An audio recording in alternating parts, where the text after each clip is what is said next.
آج بھی مسلمان کہیں گائے ذبیحہ کر لیں تو ہندو مسلمانوں کو مارنے پر تل پڑتے ہیں.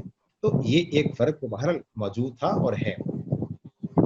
پھر دوسرا جو اس کے اندر نظریہ پاکستان کے اجزائے ترکیبی کے حوالے سے نقطہ ہے وہ جمہوری اقدار کا فروغ ہے.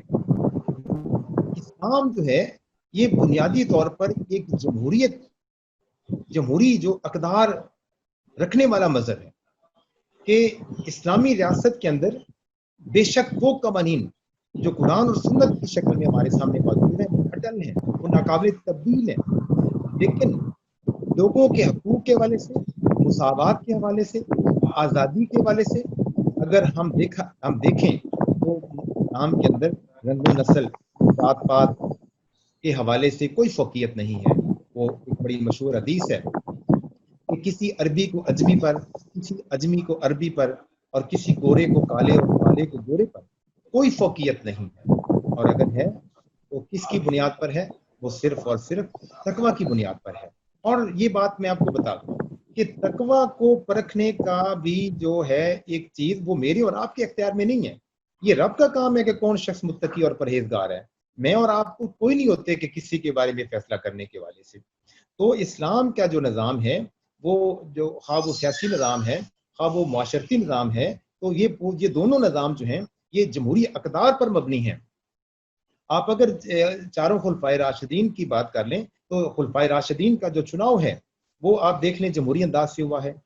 اس سے بڑی جمہوریت کیا ہو سکتی ہے کہ 4 خلفائے راشدین میں سے 3 خلفاء جو ہیں وہ شہید ہوئے ہیں. کیوں شہید ہوئے ہیں؟ کہ وہ عوام کے اندر رہتے تھے، ان تک پہنچنا عام بندے کا آسان تھا، قانون کی پیروی تھی، قانون سے بالادست کوئی چیز نہیں ہوتی تھی. اگر محمد کی بیٹی فاطمہ بھی چوری کرتی تو میں اس کے ہاتھ کاٹ دیتا. یہ معیار تھا. اس سے بڑی جمہوریت اور کیا ہو سکتی تھی؟ تو اس لحاظ سے میں سمجھتا ہوں کہ اسلام کے حوالے سے جو نظریہ پاکستان کے اجزائے ترکیبی ہیں اس میں جو اہم ترین دوسرا نقطہ ہے کہ جمہوری اقدار کا فروغ تھا. اور پاکستان کے قیام میں یہ ایک نقطہ کار فرما ہے کہ یہاں ہر صورت میں جمہوری نظام نافذ ہوگا، اس کے علاوہ کوئی اور نظام نہیں ہے. اور پاکستان کے آئین کے اندر بھی یہ کوئی گنجائش نہیں ہے کسی آمریت کی، کسی فوجی مارشل اللہ کی. وہ دونس زبردستی باتیں ہوتی رہی ہیں ملک کے اندر، اور اس لیے پھر ہم نے خرابی جو ہمارے ملک میں پیدا ہوئی نقصان بھی اٹھایا ہم نے. لیکن نظریہ پاکستان کے اندر جمہوری اقدار کے علاوہ اور کسی قدر کے فروغ پانے کی یہاں گنجائش موجود نہ آئین کے اندر تھی نہ نظریہ پاکستان کے اندر تھی. تیسرا اہم نقطہ جو نظریہ پاکستان کے اجزائے ترکیبی کے حوالے سے وہ معاشرتی انصاف اور مساوات ہے. یار اگر ہم غور کریں نا تو اسلام کی بنیاد ہے یہ بات، ڈسکریمنیشن کا خاتمہ، ہر طرح کی ڈسکریمنیشن کا خاتمہ، خواہ وہ نسلی ہے خواہ وہ لسانی ہے، کسی قسم کا تفاخر جو ہے وہ اسلام کے اندر اس کی کوئی گنجائش موجود نہیں ہے. جیسے میں نے ابھی آپ کو جو پہلے ایک حدیث سنائی کہ کسی عربی کو اجمی اور اجمی کو عربی اور گورے کو کالے اور کالے کو گورے پر کوئی فوقیت نہیں ہے. یہ مساوات ہے. مساوات کے کئی پہلو ہیں، قانونی مساوات بھی ہیں، معاشرتی مساوات بھی ہے، مذہبی مساوات بھی ہے. اب مذہبی مساوات کیا ہے کہ ایک ریاست کے اندر رہنے والے کسی بھی قسم کے مذہبی اور مسلکی لوگوں کو اپنی مرضی کی عبادت کرنے، اس اپنی ثقافت کے اوپر عمل کرنے کا حق ہے، اتنا ہی حق ہے جتنا ہمیں حق ہے. تو گویا کہ اسلام کی بنیاد جو ہے وہ ذات پات پر نہیں ہے، نسل پرستی پر نہیں ہے، فرقہ پرستی پر نہیں ہے. یہ حضور پاک کا بڑا ایک کلیئر فرمان ہے کہ تم سے پہلے قومیں اس لیے برباد ہوئیں کہ وہ چھوٹوں کو سزا دیتے اور بڑوں کو معاف کر دیتے تھے. یار ذرا غور کریں، حضرت علی کرم اللہ وجہ کی ذرا چوری ہو جاتی ہے، آپ خلیفہ تھے، چاہتے تو پتا تھا کہ کس نے چوری کی ہے، یہودی پکڑا گیا، چاہتے تو اس سے زبردستی چھین سکتے تھے، اپنا ہرکارہ پولیس کا فرد جو ہے وہ اس کو بیچ کر اس کو قید کر سکتے تھے، خود سزا دے سکتے تھے. نہیں ایسا کیا. کہاں گئے؟ قاضی القضاء کے پاس. قاضی القضاء کا مطلب چیف جسٹس، اس کے عدالت میں گئے، اور عدالت میں جب گئے تو قاضی القضاء آپ کے احترام میں کھڑے ہو گئے. حضرت عمر رضی اللہ تعالی عنہ نے ان کو منع کر دیا کہ میں مدعی کی حیثیت سے آپ کی عدالت میں آیا ہوں، آپ کا واجب نہیں ہے میرے احترام میں آج کھڑا ہونا۔ ایک تو یہ ہوا، مقدمہ شروع ہوا، آپ نے مدعا بیان کیا، قاضی القضاء نے کہا جی اپنا گواہ پیش کیجئے۔ آپ کے پاس آپ کا جو کمبر غلام تھا اس کی گواہی پیش کی آپ نے، اس کے علاوہ کوئی گواہ نہیں تھا۔ قاضی القضاء کو پتا تھا کہ نعوذ باللہ کبھی بھی حضرت علی جھوٹے نہیں ہو سکتے، اور ان کا مدعا اور موقف ٹھیک ہے، فیصلہ آپ کے خلاف پھر بھی ہو گیا، یہودی کے حق میں فیصلہ ہوا۔ کیوں ہوا؟ کہ اسلام کے قانون کے مطابق آپ کو اپنا موقف ثابت کرنے کے لیے ضروری ہے کہ آپ دو گواہ پیش کریں، اور جو گواہ آپ نے پیش کیا شرعی طور پر اس کی گواہی قبول نہیں تھی کیونکہ وہ آپ کا غلام تھا۔ یہ اصول ہے کہ آقا کی گواہی غلام کے حق میں، غلام کی گواہی آقا کے حق میں، باپ کی گواہی بیٹے کے حق میں، اور بیٹے کی گواہی والد کے حق میں، یہ قابل قبول نہیں۔ یہ شریعت کا اصول ہے گواہی کا، اور اسی بنیاد پر وہ فیصلہ آپ کے خلاف ہوا، اور وہ ذرہ جو ہے وہ اس کے حوالے کر دی گئی۔ ذرہ تو دے دی، لیکن جب باہر نکلے تو یہودی پاؤں پڑ گیا کہ یہ اسلام، اب اس اسلامی ریاست کے امیر کہ جس کے اندر اس طرح سے انصاف ہوتا ہو، تو مجھے اس سے زیادہ اور کون سا ملک اور کون سی ریاست اور کون سا نظام چاہیے؟ تو گویا یہ ہے مساوات۔ حضرت عمر رضی اللہ تعالیٰ عنہ خطبہ دے رہے ہیں جمعے کا، ایک شخص اٹھتا ہے، ان کا کپڑا پکڑ لیتا ہے کہ جناب آپ کے حصے میں مال غنیمت سے 2 چادریں آئی تھیں، ایک چادر ملی تھی آپ نے 2 پہنی ہوئی ہیں، یہ دوسری کہاں سے آئی ہے؟ ایک شخص اور اٹھا کہ تم گستاخی کر رہے ہو، آپ نے منع فرمایا کہ اس کا حق کیا مجھ سے پوچھنا۔ ووٹر کو حق ہے اپنے حکمرانوں کا احتساب کرنا، اس سے پوچھے، یہ اصول ہے۔ یہ دیکھیں بات جو میں آپ کو بتا رہا ہوں۔ اور پھر حضرت عمر رضی اللہ تعالیٰ عنہ نے منی ٹریل دی، جواب دیا یہ چادر کہاں سے آئی۔ آج ہم ناراض ہو جاتے ہیں، ہم سے کو پوچھتا ہے، حکمران ہمارے ناراض ہو جاتے ہیں کہ منی ٹریل کہاں سے مکان بنایا، کہاں سے کوٹھی بنائی، کہاں سے جائیدادیں بنائی۔ تو وہ ان کو بتانا پڑا، انہوں نے بتایا کہ ایک چادر جو میری تھی اور ایک میرے بیٹے کی تھی، میں نے وہ استعمال کی۔ This is democracy, this is rule of law, this is equality, social equality. تو اس پہ بہت بحث کی جا سکتی ہے۔ معاشرتی انصاف کے اوپر اگر آپ اسلام کی بات کریں تو اس کے اوپر بہت زیادہ بحث کی جا سکتی ہے۔ حضرت بلال کی مثال آپ لیں، غلام تھے، حبشی تھے، کالے تھے کہ جس رنگ سے وہ عربی نفرت کرتے تھے، اپنے تقوی کی بنیاد پر کس مقام پر اللہ تعالیٰ نے پہنچا دیا کہ زبان میں لکنت تھی، اذان دیتے تھے، اور حضور پاک کا فرمان تھا کہ بلال اذان دو مجھے راحت ملے۔ یہ وہ بلال ہیں۔ تو عربیوں نے کئی آپ کے صحابہ نے اعتراض کیا کہ یہ ان کی زبان میں لکنت ہے، لوگوں کو اعتراض ہے، آپ نے ان کے کہنے میں آ کر منع کر دیا۔ پھر کیا ہوا آپ کو پتا ہے کہ فطرت روک لی گئی۔ فطرت کیا تھا؟ فطرت کیا تھی کہ اپنے وقت پر چاند نکلتا ہے، اپنے وقت پر سورج نکلتا ہے، اپنے وقت پر صبح ہوتی ہے، اپنے وقت پر شام ہوتی ہے، لیکن وہ وقت روک لیا گیا۔ کس کی محبت میں؟ حضرت بلال کے اس عشق کی محبت میں جو حضور پاک صلی اللہ علیہ وسلم سے کرتے تھے۔ یہ تقویٰ ہے۔ تو وہ مطلب معاشرتی طور پر وہ ساری نفرتیں حضرت بلال کے ساتھ وابستہ تھیں جو اس زمانے میں مروج تھیں، لیکن تقویٰ کی بنیاد پر ان کا مقام سب سے بلند چلا گیا۔ تو گویا کہ اسلام کے نظریہ کے اجزائے ترکیبی کی جب ہم بات کرتے ہیں تو اس میں عقائد و عبادات، جمہوری اقدار، معاشرتی انصاف اور مساوات کے اصولوں کی بڑی اہمیت ہے۔ پھر اگلا نقطہ ہے کہ شہریوں کے حقوق و فرائض۔ پاکستان کا قیام ایک اسلامی ریاست کے طور پر وجود میں اس لیے آیا کہ جہاں شہریوں کے حقوق کو تحفظ فراہم کیا جائے گا۔ یہاں فرائض کی بات کی گئی کیونکہ ہر حق کے ساتھ ایک فرض عائد ہوتا ہے۔ حقوق و فرائض لازم و ملزوم ہیں۔ کوئی ریاست کبھی حقوق کے اوپر صرف نہیں چلتی، وہ فرائض کے ساتھ بھی چلتی ہے، اور ریاست کا کام ہے کہ وہ بلا تمیز، بلا امتیاز تمام حقوق لوگوں کو فراہم کرے۔ ریاست ماں کی طرح ہوتی ہے، ماں کے لیے سب بچے ایک جیسے ہوتے ہیں، ہاں وہ کوئی کالا ہے، کوئی گورا ہے، کوئی کمزور ہے، کوئی طاقتور ہے۔ اس لیے حقوق جو ہیں، اب حقوق کون سے ہیں؟ جان و مال کا تحفظ ہے، تعلیم کا حق ہے، روزگار کا حق ہے، ملازمتوں کا حق ہے، علاج معالجے کا حق ہے، آمد و رفت کا حق ہے، اپنی مرضی سے نجی زندگی گزارنے کا حق ہے، خرید و فروخت کرنے کا حق ہے، کاروبار کرنے کا حق ہے۔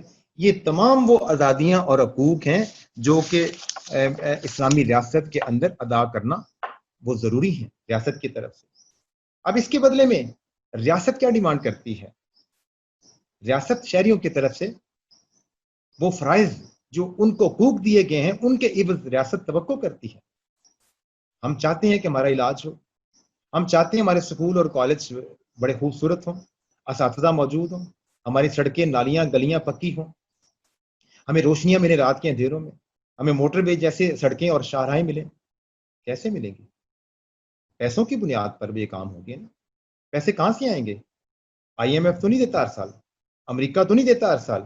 یہ کیا سوچ ہوگی؟ امریکہ سے ہم پیسے لیں، امداد لیں، ہم سڑکیں اپنی بنائیں، پیسے وہ دیں، پھر آپ کو اعتراض ہو امریکہ مرد آباد۔ ہم اس کے کہنے میں آتے ہیں، ہماری حکومتیں ان کے کہنے پہ بجٹ بناتی ہیں، پھر کیوں نہ بنائیں وہ؟ جب پیسہ وہ دیں گے تو بجٹ بھی پھر وہ بنا کر دیں گے۔ پھر ہمارا فرض کیا ہے؟ ہم ٹیکس دیں، ہم حلال کی روزی کمانے کے ذرائع اختیار کریں، ہم حکومتی قوانین کی پاسداری کریں، حکومت جو ذمہ داریاں ہم پر عائد کرتی ہے اس کو ادا کریں۔ کل کو ملک اور وطن کو دفاع کے حوالے سے ضرورت پڑتی ہے، ہم جان و مال کا نذرانہ ادا کرنے کے لیے پیش کریں۔ ہم سے تو یہ نہیں ہو رہا، ہماری جان و مال کے لیے حکومت کہتی ہے ماسک پہن لیں، آپ بازاروں میں جا کر حالت دیکھ لیں۔ ہم توقع حکومتوں سے کرتے ہیں، اپنے فرائض کو ہم بھول جاتے ہیں۔ تو ایک اسلامی ریاست یا کوئی بھی ریاست وہ دو طرفہ ہوتی ہے، حقوق اور فرائض ساتھ چلتے ہیں۔ ہم حکومتوں سے توقع کرتے ہیں ہمارے حقوق پورے ہوں اور ہم اپنے فرائض ادا نہ کریں تو نتائج نہیں ملتے، یہ میں بتاؤں گا۔ اس لیے اپنے ذہنوں میں آج بٹھا لیجئے کہ اس ملک اور وطن کو حاصل کیا گیا ہے حقوق و فرائض کے تعین کے لیے۔ اس کے علاوہ ہم دیکھتے ہیں کہ اسلامی ریاست و نظام کا قیام دو قومی نظریہ کا ایک مقصد یہ بھی تھا کہ اس پورے نظریہ کا مقصد یہ تھا کہ ایک ایسی اسلامی ریاست یہاں تشکیل پائے جس کے اندر اسلامی تعلیمات کے مطابق لوگوں کو اپنی زندگیاں گزارنے کا موقع مل سکے، اپنی مرضی کی عبادات کرنے کا موقع مل سکے، معاشی نظام جو اسلام کے مطابق ہے اس کو نافذ کرنے کا موقع مل سکے، جو معاشرتی نظام ہے اس کو نافذ کرنے کا موقع مل سکے۔ تو اس لحاظ سے یہ اسلامی ریاستوں کے اندر نظریہ پاکستان کی اہمیت اس وجہ سے ہے کہ ایک ایسی ریاست تشکیل پائے جس کے اندر اسلامی تعلیمات کے مطابق ہم اپنی زندگیوں کو گزار سکیں۔ پھر اس کی بنیاد ایک اور ہے، رواداری۔ اب رواداری کیا ہے؟ کہ اسلامی ریاست کا مطلب یہ نہیں ہے صرف کہ یہاں صرف اور صرف مسلمان بستے ہوں گے، دوسرے مذہب کے لوگوں کی شاید یہاں کوئی گنجائش نہیں ہوگی، ایسا ہرگز نہیں ہے۔ اسلام حسن سلوک کرتا ہے، رواداری اب افو در گزر کرتا ہے، وہ معاشرتی بگاڑ سے بچنے کی تلقین کرتا ہے، فتنہ و فساد پیدا کرنے سے روکتا ہے۔ جہاں مسلمانوں کی جان و مال کے تحفظ کی اسلام بات کرتا ہے وہاں غیر مسلم اور اقلیتوں کے ساتھ بہتر سلوک اور رواداری کا درس دیتا ہے۔ لہذا ایک اسلامی ریاست کے اندر جو حقوق مسلمانوں کو حاصل ہیں وہ حقوق جان و مال کے تحفظ، سماجی زندگی کو گزارنے کے، اپنے مذہب کے مطابق زندگی بسر کرنے کے حوالے سے وہ سب کے سب غیر مسلموں کے لیے بھی اتنے ہی اہمیت رکھتے ہیں۔ اس لیے ایک اسلامی ریاست کے پیچھے کارفرما نظریہ پاکستان کے اجزائی ترکیبی میں یہ بات بھی شامل ہے کہ یہاں اقلیتوں کا مکمل تحفظ کیا جائے گا اور رواداری کے ساتھ زندگی بسر کی جائے گی۔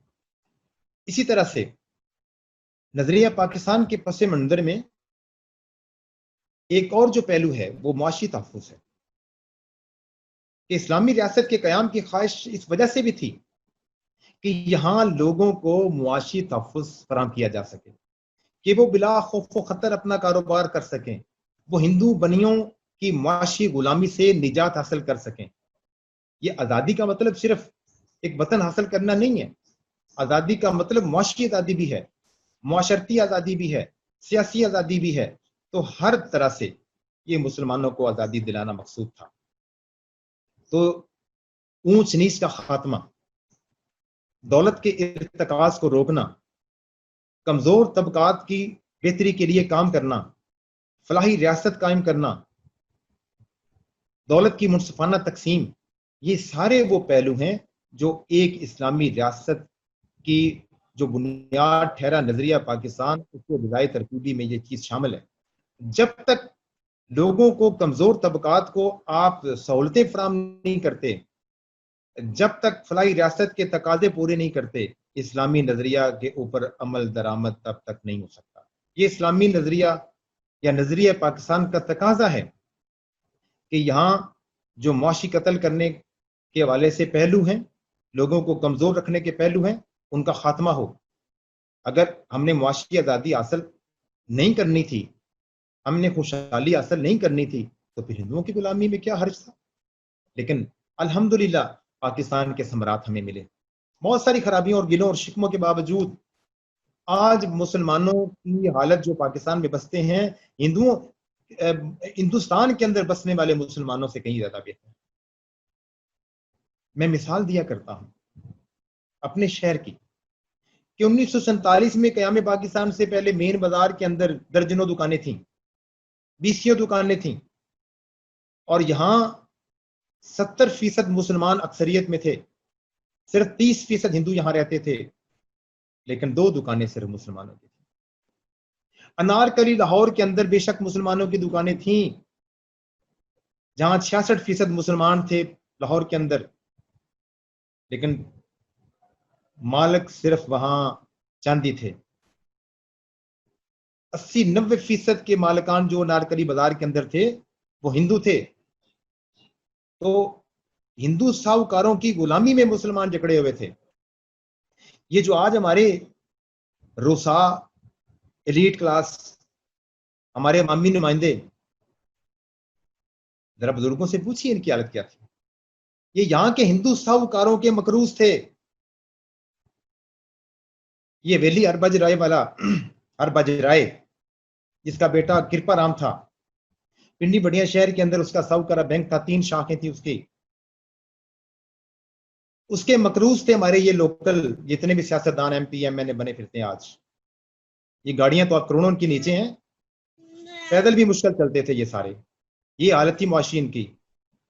ان کا مقدمہ عدالت میں چلا، یہ مقروض ہوئے مقدمہ چلانے کے لیے، اور اس قرض کے نتیجے میں یہ بیرون غلہ منڈی جو اڈے پہ منڈی بنی ہوئی ہے، یہ جگہ ان کو دے دی کرپا رام کو۔ یہ کرپا رام نے بیرون غلہ منڈی بنائی۔ یہ پاکستان کے بننے سے پہلے ہم سب کی حالت تھی۔ مسلمانوں کے گھروں میں گوشت تو بڑی دور کی بات ہے، 2 ٹائم کی روٹی کھانا مشکل تھا، سالن بہت کم گھروں میں بنتا تھا، لسی، اچار، چٹنی اور تندور کی روٹی، اسی پر اکتفا تھا۔ آج مہمان آ جائیں تو 5 ڈشیں بنتی ہیں۔ ہم پھر بھی ناشکرے ہیں کہ اس ملک نے ہمیں کیا دیا۔ میں تو ہمیشہ کہتا ہوں، ہم نے اس ملک کو کیا دیا۔ آج شیخ اسد یہاں اس سیٹ پر بیٹھ کر پرنسپل کے طور پر آپ کو پڑھا رہا ہے نا۔ یہ پاکستان نہ بنتا نا تو میں کسی ہندو بنیے کی دکان پہ منشی ہوتا۔ یہ میں آپ کو بتا رہا ہوں۔ تو اس لیے یہ پاکستان کا ثمر ہے کہ پاکستان معاشی تحفظ کے لیے بنا ہے اور معاشی آزادی کے لیے بنا ہے۔ تو گویا نظریہ پاکستان کو اصل حالت میں، اصل سپرٹ میں سمجھنا ہے تو ہمیں یہ سمجھنا ہے کہ یہ عقائد، یہ عبادات کا صرف نام نہیں ہے، یہ فلاحی ریاست کا نام ہے، یہ معاشی تحفظ کا نام ہے، یہ سماجی مساوات کا نام ہے، یہ اقتصادی مساوات کا نام ہے۔ انہی کی بنیادوں پر 2 قومی نظریہ جو ہے اس کی ایک ترکیب ہوتی ہے۔ اینی کویسچن بیٹا؟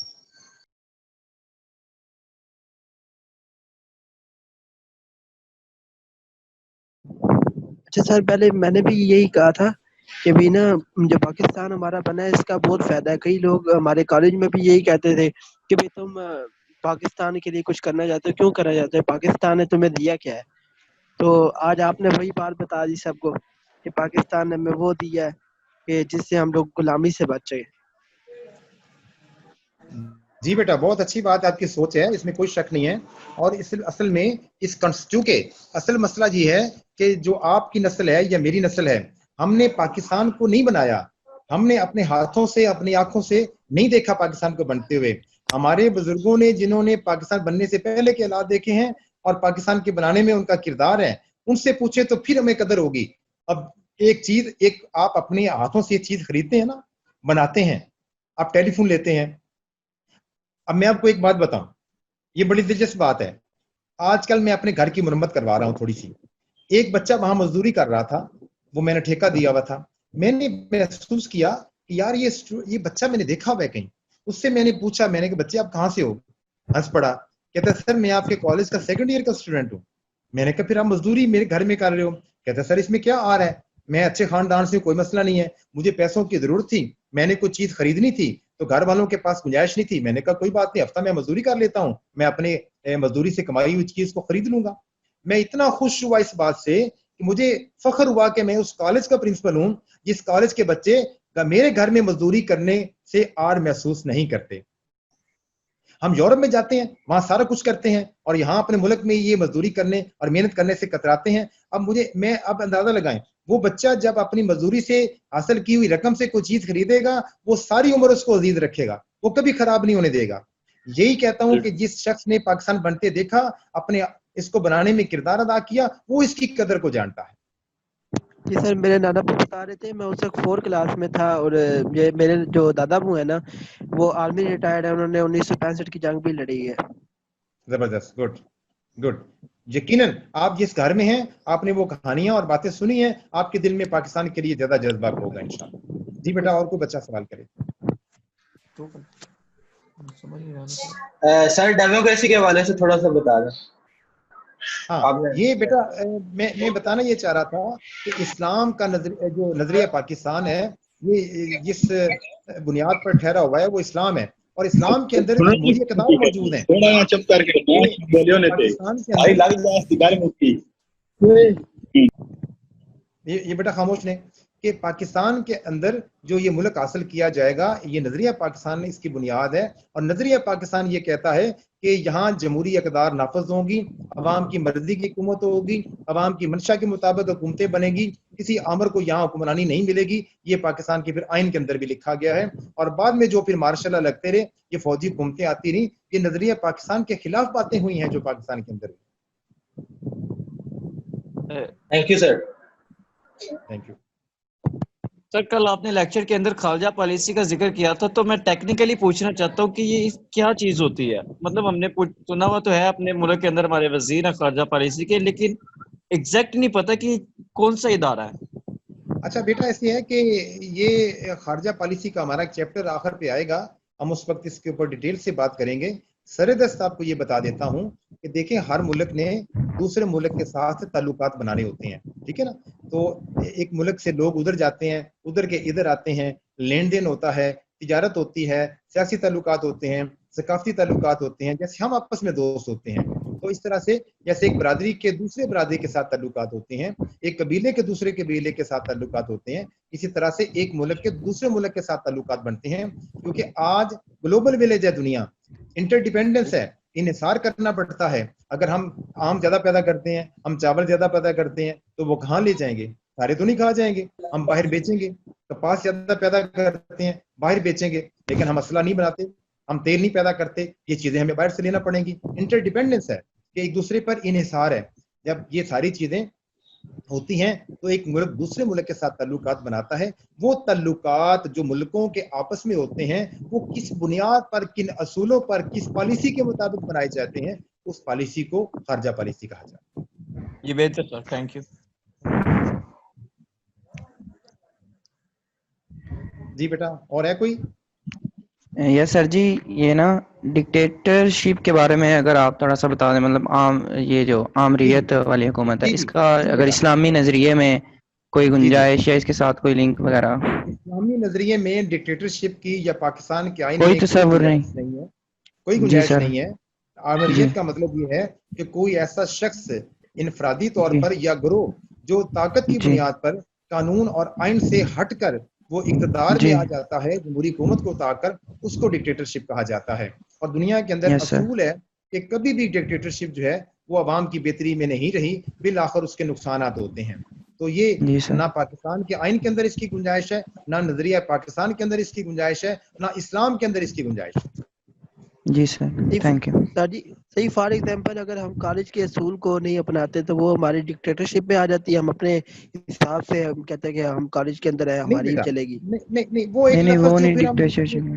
نہیں ڈکٹیٹرشپ کا مطلب ہوتا ہے جو شخص اقتدار میں ہو، ٹھیک ہے نا، تو اپنی من مانی کرے، قانون کی پیروی نہ کرے، عوام کی مرضی کے سے نہ وہ آئے، تو نہ جمہوری اقتدار کا خیال رکھے، ذاتی اقتدار کا لالچ کرے، تو وہ یہ ایک لفظ جو ہے بیسیکلی حکومت کی سطح پر استعمال ہوتا ہے، اور اس لفظ کو عام اس شخص کے لیے استعمال بھی کیا جاتا ہے جو کسی کی مانتا نہیں ہے، جو کسی کی سنتا نہیں ہے، کسی سے مشورہ نہیں کرتا، وہ دھونس اور دھاندلی کرتا ہے، جو اپنی طاقت کو منواتا ہے زبردستی، اس کے لیے بھی یہ لفظ عام طور پر ہم استعمال کرتے ہیں. ورنہ یہ لفظ سیاست میں استعمال ہوتا ہے اصولی طور پر اور قانونی طور پر.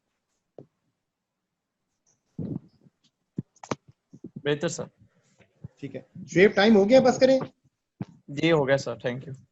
چلیں اگر کسی نے چلیں اور بیٹا، سوال کرنا ہے تو پوچھ لیں، نہیں تو بس اینڈ کرتے ہیں سر. چلیں بیٹا، کوئی سوال ایک آدھ ہے تو کر لیں، اس کو کلوز کرتے ہیں، تو باقی انشاءاللہ نیکسٹ فرائیڈے کو پھر ہمارا اسی ٹائم 9:30 بجے لیکچر ہوگا. اور اس وقت یہ خیال رکھیں، یہ دونوں جو میں نے ٹاپکس پڑھائے ہیں، تو بچے جو ہیں جو اس وقت موجود ہیں، ہم یہ ویڈیو بھی شیئر کریں گے، اس بارے میں میں تھوڑے سے پہلے 10 منٹ کویسچن بھی کروں گا آپ سے. جی ٹھیک ہے سر. ٹھیک ہے چلیں بیٹا، تھینک یو ویری مچ. اللہ حافظ. اللہ حافظ.